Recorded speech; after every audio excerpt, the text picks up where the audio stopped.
எல்லாரும் நல்லா இருக்கீங்களா? நேற்று எடுத்துகிட்டு வந்த பூ பார்த்திங்கன்னா நானும் எங்கள் அம்மா உட்காந்து இன்றைக்கி தாங்க கட்டிகிட்டு இருந்தோம். ரொம்ப ஆசையாயிடுச்சுங்க. ஏன்னா பூ கட்டியே ரொம்ப நாள் ஆயிடுச்சு.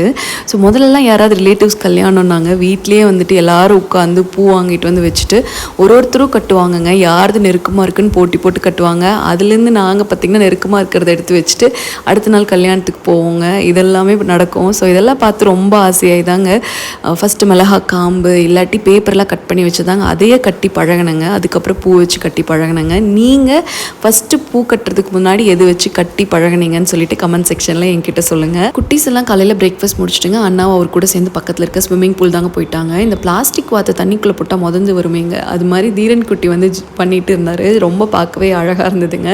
ஸோ ஏன்னா அவனுக்கு இதுதாங்க ஃபஸ்ட் டைம் இவ்வளோ ஜாலியாக வந்து தண்ணிக்குள்ளே இறங்கி விளையாடுறது.